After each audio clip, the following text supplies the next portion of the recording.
Morning everybody, it's David with davidspassage.com, and today we're continuing on in our wild edible series. Today we're looking at stinging nettle. Stick around.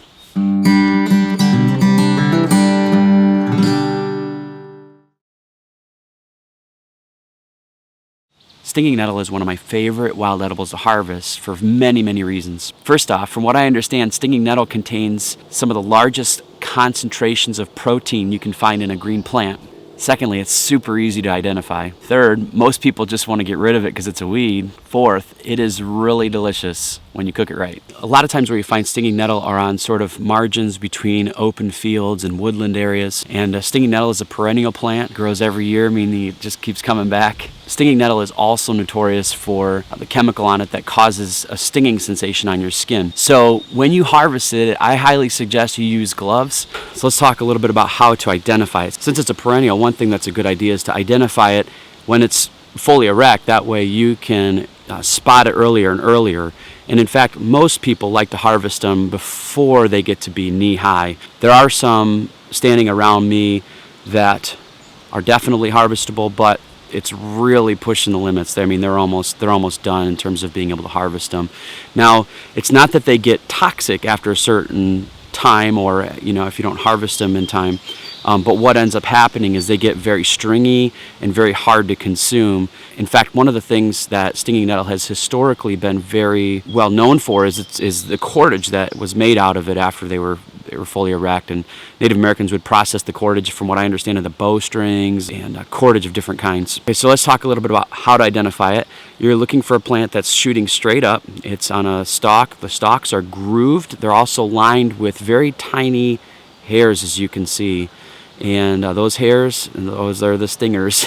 It's on the stalks, it's on the leaf stem, and it's also on the underside of the leaf as well. Another thing you need to know about stinging nettle is that the leaves always grow opposite on the stalk. So you're not going to see a leaf here and then a leaf here. They're always going to be in pairs growing off the stalk. I know what you're thinking. If you're not familiar with stinging nettle from an edible standpoint, you're thinking, there's no way I'm putting that in my mouth. Well, actually, there's two ways that you can take care of that. You can either cook it for any amount of time, 30 seconds steaming or boiling, and the stinging is neutralized.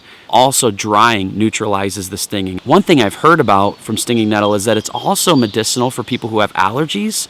And again, this is just folk medicine, so don't take my word for it, but a lot of people in the past would actually dry stinging nettle, make a tea out of it, and then it would actually be useful in treating allergies, almost like a natural antihistamine.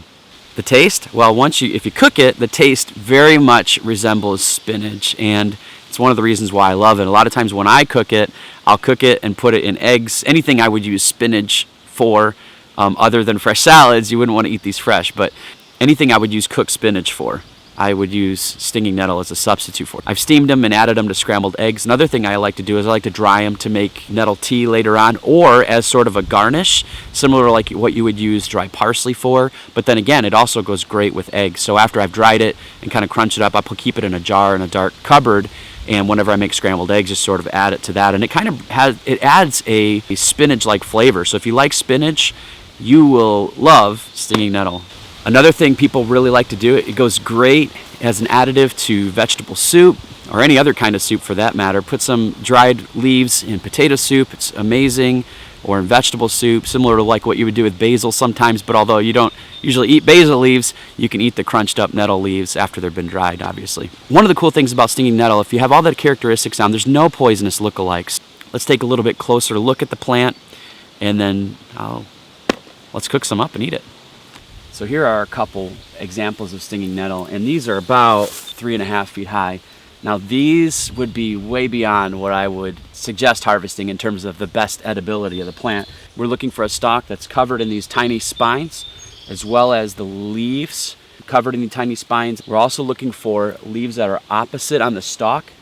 And one thing I would just say again, if this is your first time harvesting or working with stinging nettle, use gloves. Again, I've been playing guitar for 20 years, so my hands are pretty much just all calloused, and so the stinging doesn't bother my hands. So that's why I'm touching. I'm just giving you a warning. But again, you're looking for leaves that are going opposite on the stalk here. You're looking for a stalk that is grooved in several places, as well as the leaf stems are also grooved down the middle. Most people like to harvest a plant when it's less than a foot tall. That's sort of the best time to harvest the leaves. They're the most tender, the easiest to cook, that sort of thing. Now, even though some of the plants in this they're like 3-4 feet tall, one of the things you can do is look sort of in between them and get some of the smaller ones. And that's what I'm going to do. I'm going to cook some up, just kind of enjoy them with you, I guess. So here are some that are pretty tall. You can kind of see those are pretty tall, but right next to them are some that are pretty short. And some poison ivy. We're going to stay away from that and harvest some of these smaller leaves. Hopefully you can see. Here's a big old stand of stinging nettle. Now I'm going to start by looking for leaves that are for the most part whole, but I'm going to take the smaller leaves. Alright, so I just brought my kind of cheap camp cookery set just so you guys can see what's going on with the nettles. Forgive me, I forgot a fork or a spoon, so I just whittled one. So I'm going to take the nettles and just set them off the side a little bit while I get some things ready. Just using my trusty alcohol stove there. I think a spark. And that's going. Let that prime a little bit. Get some water going. You can boil them and then use the water for a nettle tea, and that's totally good for you. I tend to just like mine steamed though. This is more for just for the purpose of demonstration here. I'm gonna go ahead and put the water on there. Now you can either preheat the water or you can just put them in right now. I'm gonna go ahead and put them in right now. I'm gonna check those to make sure there's no extra creepy crawlies on there. Again, with the nettles, the smaller leaves are gonna tend to be your preferred pick. That's why I pick some of these smaller plants. Just the smaller leaves are better. And actually, a lot of people like to get them right, when they're really low to the ground. And forgive me, I forgot a fork, so I'm just going to use this. Just whittled a little piece of willow.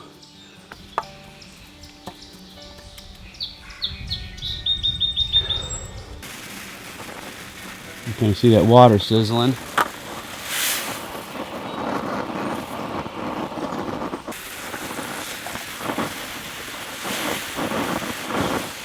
And make sure all those hairs get cooked. One way I like to tell if they're done when I cook them, or in terms of how I like them, if you like cooked spinach, they'll have that same texture, the same texture as cooked spinach when you're done. The longer you keep it in here, the water is going to turn a yellow-green, and when you're done, that water is completely drinkable and it's really good for you. Alright, that's pretty cooked. It's got that consistency of cooked spinach. Alright, just so you don't think I'm crazy, I'm going to go ahead and eat some and with my little willow fork here. It's very good. You can also drink the juice. Maybe this will help with my allergies. Whew. And it kind of tastes like spinach too. It'd be better with salt and pepper or something else in it, but that's good stuff. So that's stinging nettle.